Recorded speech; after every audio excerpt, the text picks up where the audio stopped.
Welcome to a brand new Flyers Daily for Monday, the 29th of September, 2025. Flyers Daily presented by Ticketmaster. Make more memories live. How about the last Monday edition of Mondays with Meltzer?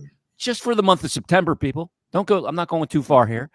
Next time Bill joins us, it'll actually be October. Yeah. Yeah. What season time? Yeah, my favorite month of the year. Yes. I love October, Bill, because it starts. It's Christmas morning. It's the start of the hockey season. It sure is. And the weather is like, getting inch perfect and everything. So I'm really excited about it. We actually have a lot to talk about in this episode because we've seen a week's worth of hockey at this point, and I take nothing from results of preseason games. I see some people going crazy. Oh, they lost to the Bruins AHL team. Well, stop. That's not what matters. There's a process that has to take place here. And really, Bill, one of the most important things about coming out of preseason is coming out healthy. I mean, I look at Florida, like they're already down Kachuk. They're now down Barkov for the year. It wasn't whole year, yeah. I mean, what a devastating injury that is. That's every team just crosses their fingers, right? You get through camp, you get through the preseason. How often we've seen it happen, like the last game of the preseason too. Yeah, it's just a dress rehearsal. You just cross your fingers, get everyone to opening night healthy, and then when whatever's going to happen is going to happen. That's a real challenge for the two-time defending champs here. Those are two players they would be very hard to play without. So. From a Flyers standpoint, though, Flyers catch twice early. So So that at least the Flyers have actually handled themselves a little bit against Florida in recent years. No matter what else the Flyers are doing. So, but that actually might work in the Flyers' favor. Honestly, I find, Jason, that sometimes the best time to catch the top teams is really early before they get their power play rolling. Before everything's in sync, when everybody's a little bit kind of an equal footing at the beginning. So maybe sometimes playing those teams at the very beginning, even aside from injury, sometimes that's actually a blessing in disguise. That's when you want to catch them. Yeah, we want to catch those teams when the proof of success of their season is the playoffs. Yeah, because they went really deep the year before, like that beginning of the season. Them, I don't want to say it's meaningless to them, but it's kind of meaningless to them. Yeah. And obviously 3 years in a row of going to a cup final has a cumulative effect of a beginning of a season as well. I feel bad. I feel awful for Barkov too, because he's probably going to miss the Olympics. And that's part of the equation as a guy that obviously would have been a key player for Finland. So, Bill, speaking of Finland, a Flyer Finn that's not available has me very concerned. And I know you wrote about Flyers have big decisions to make in regards to the D. I'm not overly concerned with the top 4 D men. I have some concern about Jamie Drysdale going into the season. The usual questions of, can he stay healthy? Can he take the next step? Yeah. Is he the guy on the power play? I think Cam York's having a great camp, but I'm really worried about the third pairing. I'm really worried. I am as well. And Tuck essentially said that, where there are jobs to be won, whether that's the sixth defenseman or it's a depth guy who could step in, maybe challenge for time. There's a number of candidates, and they've all of them have all kind of ranged between genuinely just okay and not good enough okay. Yeah, well, like Helge Grans. Let's just be real specific here. He's and Jing haven't been good enough, not even close. No, they haven't. No, they haven't. And Julesen's another one. Julesen to me has not been close to good enough. Kind of in that middle tier is a guy like Dennis Gilbert. He's been okay because he's predictable. Yeah, but but he's not going to do much with the puck on his stick. He's good. He skates fairly well. He brings a physical element, will block shots, but he's not that dynamic. Even a third pairing, right? Like sometimes you might have an injury or something where you need a guy to step up. There's not a guy I feel comfortable. Like if you need him 18, 20 minutes on a given night because of other things, that I wouldn't hold my breath about right now, because nobody's really played to a high level. So I'm very concerned about the third pairing. The shame, Bill, about it is that Bonk is not in this equation. Yeah. There would be a job for him to win potentially. Yeah, if he had a strong camp, but he's been out since rookie camp. and you could go down the line where I think the guys have been a little better, have been okay, but they haven't really grabbed it. I put Emil Andre in that category. Like, he's had some moments that have been pretty good, but hasn't been something where you go, okay, he's made himself uncuttable, right? Yeah. And say with that, and go on down the line. And Gronz is a guy who's I think during his call up last year, he played like he was playing with house money a little bit, and he played really well. And now there's a situation where there's expectations. All eyes are on him up on the balcony, whether it's to practice or in games. And I mean, he seems in his own head, as do some of the forwards too. I might add. I think you make a great point. Like, I think he isn't. I didn't even think of that. This is why we have you on, because he did play with house money last year. He was called up. There was no expectation. He came in. He looked like he fit in. He was playing with no pressure, free of mind. And now all of a sudden, the people are looking at him, and hey, can he make the jump? He seems jittery. Yeah, he's playing himself out of position. He got walked really bad the other night. Yes, and that goal against Kolosov where he got stretched out.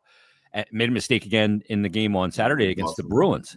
I mean, now that people are looking at him, I mean, Danny Briere talks about it. We've heard a lot of GMs and coaches talk about it. When the games matters, when you get judged, and maybe playing with house money wasn't the time to judge him completely. No, it looks that way. Gronz being as big as he is, bigger right-handed shot, right? Good skater, good athlete. That's he has some of the same traits as Ristolainen. No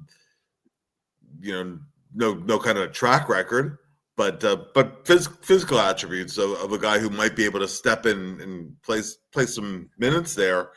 But even not just in the couple of games, I thought in a couple of practices, he's been a little up and down in some of the drills. Really want to see someone just grab the bull by the horns and take it, right? And we're about halfway through camp as we're recording this, so there's still time for guys. But I echo your concerns that I look at the bottom part of the blue line, and I'm not seeing it right now. Yeah, see, the other, like, the trickle down effect of this concern for me, Bill, is you and I agree on this, that it's really imperative the Flyers start off the season with some good results, because chasing it, things can get away from you very quickly in this league. And if you do get off to a good start, you can ride it a little bit. And the thing is, to do that, they may have to really lean on those top four guys excessively, but you pay a price eventually for that. And that's what I'm afraid of. We saw last year, Jason. Sanheim and York, too. Especially 2 years ago, we saw it too with those two. Ago, where Sanheim was playing a long stretches where he was playing 28 to 30 minutes a night. Crazy. And then you get down the stretch and hits a bit of a wall. And this year and I asked Travis about it. In Voorhees, I don't remember after which practice, but I said, last year was a very compacted schedule, and they had the Four Nations. And this year, I think Travis has a real good shot of playing in the Olympics too. So again, you have the compacted schedule, and then you have hopefully the Olympics for him connecting as well, being another guy who might make the Olympic team. What he learned from last year, and he was saying, well, it's really important to get your rest, when and where you can, and just pace yourself a little bit. The Flyers might not have the luxury of doing that, where they might have to start. They might have to almost from the outset play him 30 minutes a lot of nights, and he's had good Novembers, and he's had good Decembers. It's the second half where he seems to get a little tired, right? And yeah, how could you not? I mean, really. Not. The minutes that he plays are some of the hardest minutes in the league. Yep. He's out there in every situation. Yeah, he's playing 28-30 without mainly power play time too, which is every penalty kill. Yeah, as I say, he's on both ends of special teams. So that's that's definitely a concern, and they still need the middle pair to step up similarly, right? And Talk said in camp several times, and I think that's ultimately where they'd like to go, maybe York can anchor his own pair at some point. They had them together in the Boston game, and that was a bright spot in that game because both the pairing and individually, they made a lot of good plays. But right now, I think the idea of separating the two into two different pairs, right now that's more of an ideal situation. Right now, the necessity looks like they might have to be together. And they have, they also have, the ability to play with each other. They know each other's game. They know where they're going to be. There's no question there. Drysdale's made some really good plays on rushes, like desperation plays. Yeah. But like York the other night in the Boston game in a 2-on-1 on the right side, I thought just made an unbelievable breakup of a play. And he looks really calm. The lighter he's a little lighter in camp, he told me, because he wants to be a little bit more offensive. And I think you can see the elements in this desire to jump into the play more, being a little bit lighter, because it doesn't seem to have affected his ability to defend, but it may enhance his ability to attack. Yeah. It absolutely does. To me, he's been one of the best players. I thought in the Boston game, I thought the way that he played was probably the most positive thing I saw from the Flyers overall in that game. And Sanheim had a really good game too, including a goal and a key play to start that whole sequence that ended up in Grabenkin's goal. And York had a key play in there as well. He did. But right by the crease. Yeah. Yes. Yeah. I mean, that was a crucial part of that whole sequence in there. I thought in the 2-on-1, you can't play a 2-on-1 better than that. There was nowhere to pass it, but he was positioned close and he was able to stick check the puck away from him. The whole thing, the whole sequence was killed. Like it turned out to be an out-man rush the other way. Yeah. That was it. Could not have been. It could not have gone any better. In that regard. So in terms of getting things in line and in order, that was to me one of the 2 or 3 biggest positive takeaways from that Boston game. Now let's see some of the other pairings come together. Because you'll see what you'll see from Nick Seeler. He's a known quantity. He's blocking shots in the preseason game, like the Cup's on the line. Doesn't matter. And that's just who he is, right? And Drysdale, we're hoping both sides of the puck he hits that other level and does just hint at it. The Boston game's a little up and down for him, truthfully. Yep. And then the third pairing, I don't know who you're fighting. Who really who it is. So, I don't know who any of those people are on that pairing, and if they play well together. It's like that's a huge concern. Yeah. Okay, let's go. Let's move up to the offensive part of the lineup, and let's kind of do it in the same way. Bill, I'm concerned that of the spot that's available, a winger spot, the 3 players that I believe that are in that mix are probably Rodrigo Abels, Bump, and Grabenkin. Grabenkin has stuck out the most to me because he's actually produced the most. Yeah. But there's been times when it doesn't look like anybody wants to grab it. Yeah. Nobody's really popped and said, "Damn it, this is my spot, and I'm taking it." Yeah, I Bump. I think that I was really encouraged by his third period in the Montreal game. Mm-hmm. And I know that he played Montreal and he played the game in Hershey, and then he played again on Saturday. As Talk said, you have to be able to play tired. That's one of the things he's testing these guys on. Right now, I think Bump really, really, really needs a goal. He's one of those guys who I think a lot of his confidence comes from.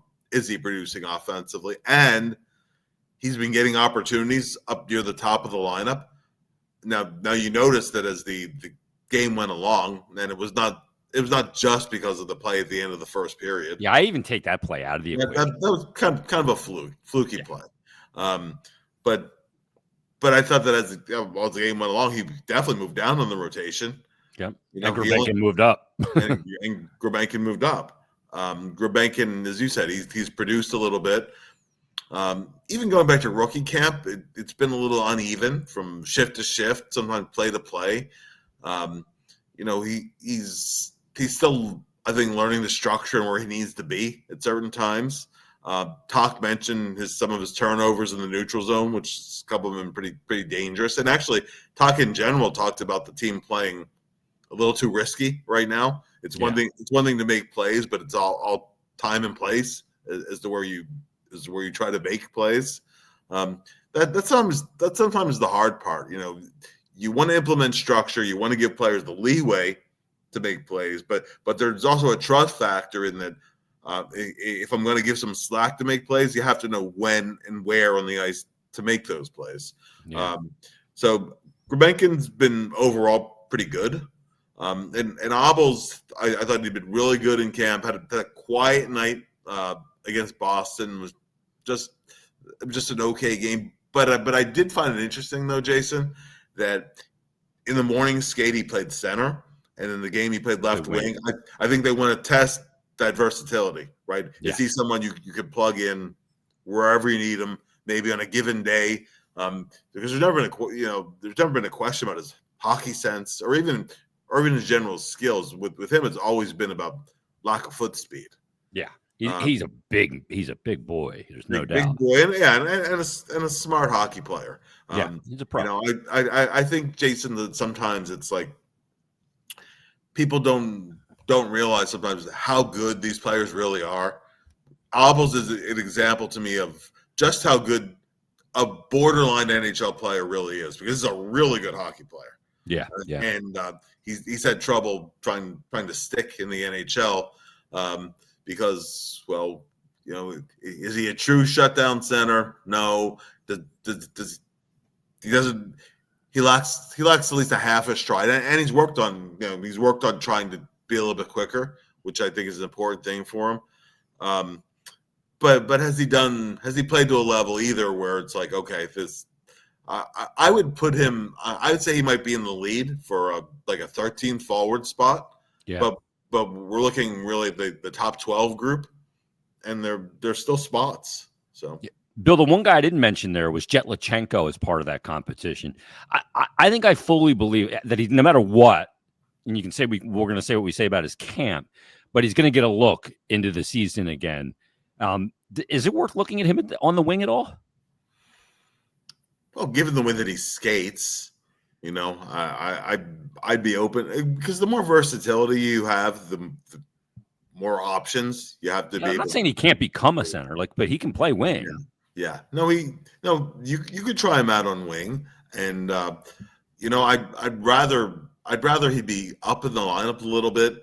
I think sometimes people get a little too wedded to the stats. Mm-hmm. But if you watch Guelph the last couple of years, that is a terrible hockey team. Let's be honest, it's a terrible team. Yeah. And if you look at, just even without watching any video, you look at those assist totals on a team that can't score to save their lives. And if you actually watch some of the games, there might be a night where he create 4 or 5 scoring chances and come away with 1 assist. Yeah, because nobody can finish. Yeah, no one on that team could finish, and so there is a lot of skill there. Let's keep in mind that he just turned 19 years old, that he didn't play in development camp, didn't play in the World Junior Summer Showcase, didn't play in rookie camp. So this is really his first meaningful hockey of any kind, and since the Phantoms were eliminated from the playoffs. Now, so there's a ton of upside there, and I'm not going to write off any player based on 1 week of camp. Yeah. Now, prefacing by saying that, he's not had a very good first week. He just doesn't look comfortable. No, he doesn't. He's been, I think he's been the opposite of too much risk in his game. If anything, to me, he's been very safe. Very, very safe, Jason, and very anxious to get rid of the puck. Mm-hmm. And there was a play in the third period against Boston where I was literally just complimenting a defensive play he made down low, and he had room to skate the puck out of the zone, and said he tried to throw it up the ice and he turned it over. Just relax and play your game a little bit, and either make some more plays or protect the puck a little bit more, then not be so anxious to get rid of it, and not just so I mean, it's nice that he's first one back in the D zone. As a matter of fact, I'm going to be adapting that system series that I did on Hockey Hot Stuff, doing a Flyers website version of it, and I was taking some video and some pictures of the box and run, and Luchenko was prominent in that. I mean, he's really smart in his own end of the ice. But I do think that given where you drafted him, what the expectations are, and what he's capable of, I do want to see a little bit more offensively out of him, because it's in him. It's in him, has the ability to do it. So I if you start him out on the wing, I'm okay with that. If you start him out maybe a little lower in the line and maybe take some pressure off him, I'm okay with that too. It would be nice if he has to go back to the OHL, if he was in a better situation than Guelph. I don't think there's really too much for him to gain there anymore. We've already discussed that he can't go to the American League this year. So I wish over the remainder of camp here that he would step up to a level where you wouldn't even think about cutting him, where it's just a question of how you deploy him in the NHL level. But he's another guy where so far he has not made himself uncuttable through the first week. Okay, Bill, so let's kind of do what we did when we talked about the defense with our concerns, and then into some of the positives. Offensively, and the power play, and the development of chemistry between Zegras and Mishkov in particular. And Talk has rotated a different person on that wing quite a bit to see who fits with those two. First of all, the way Mishkov attacks on the power play again, and I put this still up, and we talked about it during the game broadcast. He's got a guy in Konechny there, cocked ready for the one-timer to his left, where his head is looking. And what does he do? He goes back door to Zegras this time along the goal line. And Owen Tippett, who was net front, didn't even know that Zegras was there. He was kind of like backing up, and he looked and he goes, oh, wait. And Zegras just put it in. And I loved Zegras' response to scoring the goal. It was no expression change. It was just like, you're going to give me those? I'll take 100 of those. For sure. That was a radar kind of play. And he had another one also on the power play earlier on, where everyone was stationary. There was about a puck space size through the box, and he got it there. I mean, like tape to tape, like a dart. That was impressive too. The Flyers didn't score on that play. But just his ability, the way that he sees the ice, and his ability to attack, even sometimes from a standstill, because a lot of times where a player's highly skilled, but once he gets a little stationary and does that, he's very easy to defend. But you're not quite sure what Michkov sees and what he's going to do. So the defense has to have its head to swivel as much as his line mates do. Yeah, I think quietly too, Zegras has looked really good. Look, he's never going to be a Selke guy defensively. We know that. He's been willing to go down and play below the dots in the D zone, but offensively, he's just been really savvy to me. And the thing about him that I'm trying to read the most with him is body language on where his confidence is, because he's had the last couple of years dealt with injury and sagging numbers. And I just wonder about a player coming into a new situation and all of that goes with it. And just body language to me, I just see a real air of confidence in his game, the way he makes passes, and now seeming like he's adding a little bit more creativity into his passing in the offense. Like he made a pass through his legs back behind him through his legs in the offensive zone on the power play the other night. And I had to turn and say, who was that? Zegras just made that? It was because it was pretty spectacular play. And that's why you got him, for those skilled. And if he's got the confidence to go there again, then that's a good thing. Yeah. And that was my other big positive takeaway from the Boston game. You could see that they're figuring out where the other guy's going to be and how to play together. And as you said, they've stayed together pretty steadily.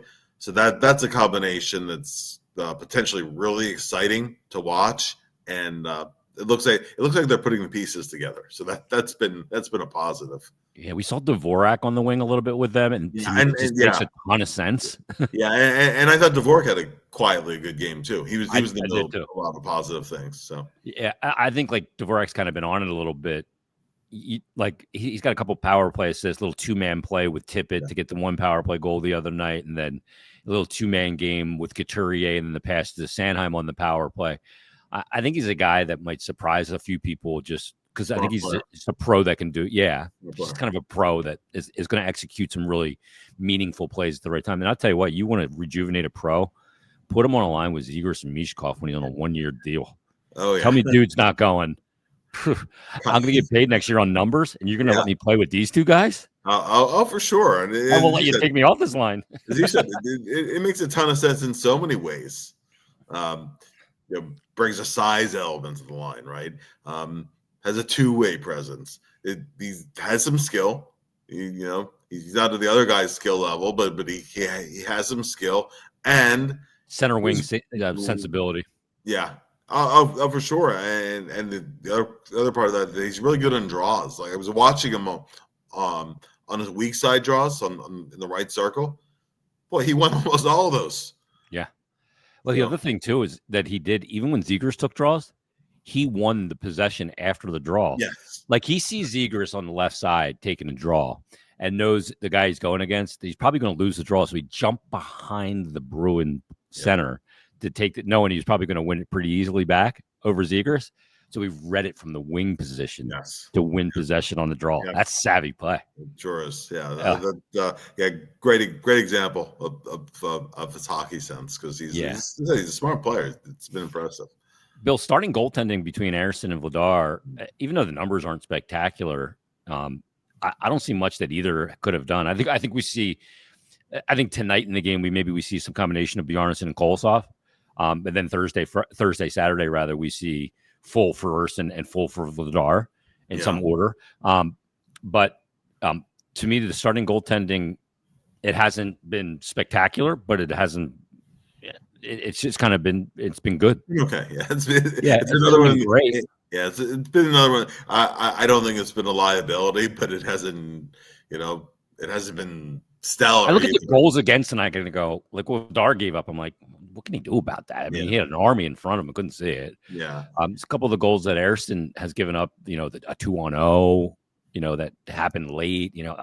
Just not much I can see to do. And the first power play goal that Boston scored, the one that made it, I think it was their second goal of the game. Yeah. I mean, it kind of went off Steelers' face too, but I think it's not uncommon, and you could probably speak to this better than I can, but to see the initial shot blocked, it goes right back to the guy who was shooting it at first, and sometimes it's hard for a goalie to get reset because you're playing that first shot, and now you're a little bit screened on it, and I mean it's hardly uncommon to see a guy score right after he's blocked and it goes right back to him. It's always seemed to me to be a hard save to make. Well, you're so not on your balance too, because you're reacting to the first one, so you're not rebalanced for the second one, and the player has no idea where he's going with the second shot. He's just firing it again, and you have nothing to read off of. Yeah. So you're hoping, it's almost like you're hoping it hits you, and it happens so fast. It's bang, bang, and you're just in a tough spot. But I think that was the Dalton Blakely goal. I forget the guy's name off the top of my head, but